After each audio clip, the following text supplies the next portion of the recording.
ইরানের পক্ষ থেকে সৌদি আরব ও পার্শ্ববর্তী উপসাগরীয় দেশগুলোর ওপর হামলা আর সহ্য করা হবে না বলে কড়া হুঁশিয়ারি দিয়েছেন দেশটির পররাষ্ট্রমন্ত্রী প্রিন্স ফয়সাল বিন ফারহান আল সৌদ। প্রয়োজনে তাদের বিপক্ষে সম্মিলিত বড় সামরিক পদক্ষেপ নেওয়ার হুমকি দেন তিনি। একই সঙ্গে তেহরানকে অবিলম্বে তাদের আঞ্চলিক কৌশল পুনর্বিবেচনার আহ্বান জানান। রিয়াদে আরব রাষ্ট্রগুলোর পররাষ্ট্রমন্ত্রীদের বৈঠক শেষে সংবাদ সম্মেলনে তিনি এসব কথা বলেন। সৌদির পররাষ্ট্রমন্ত্রী বলেন, ইরান ইচ্ছাকৃতভাবে পরিকল্পিত হামলা চালাচ্ছে, যদিও ইরানি কূটনৈতিকরা তা অস্বীকার করছে। হামলার লক্ষ্যবস্তুতে নির্ভুলতা দেখা যায়, এটি আগে থেকেই পরিকল্পিত ও সাজানো চিন্তাভাবনা করে করা হয়েছে।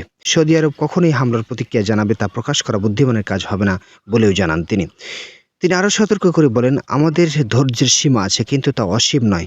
এর আগে গতকাল ইরান উপসাগরীয় অঞ্চলে জ্বালানি স্থাপনায় হামলা চালিয়েছে বলে দাবি করা হয়। এর মধ্যে কাতারের রাস লাফান গ্যাস ফ্যাসিলিটি এবং সংযুক্ত আরব আমিরাতের হাফসান গ্যাস ফ্যাসিলিটি ক্ষতিগ্রস্ত হওয়ার খবর আসে। কাতার সরকার এই হামলার কঠোর নিন্দা জানিয়েছে। অন্যদিকে ইসলামিক রেভলিউশনারি গার্ড আইআরজিসি আগেই হুমকি দিয়েছিল যে কাতার, সৌদি আরব ও সংযুক্ত আরব আমিরাতের জ্বালানি স্থাপনা লক্ষ্যবস্তু হতে পারে।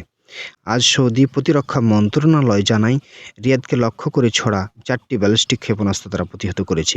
একইভাবে সংযুক্ত আরব আমিরাত জানায়, তারা একাধিক ক্ষেপণাস্ত্র ও ড্রোন প্রতিহত করেছে। সৌদির পররাষ্ট্রমন্ত্রী বলেন, এই সংঘাত শেষ হলেও ইরানের সঙ্গে সম্পর্ক পুনর্গঠনের দীর্ঘ সময় সাপেক্ষ হবে, কারণ আস্থা পুরোপুরি নষ্ট হয়ে গেছে। তিনি সতর্ক করে বলেন, যদি হামলা অব্যাহত থাকে তাহলে ভবিষ্যতে পারস্পরিক আস্থা পুনরুদ্ধার প্রায় অসম্ভব হয়ে উঠতে পারে।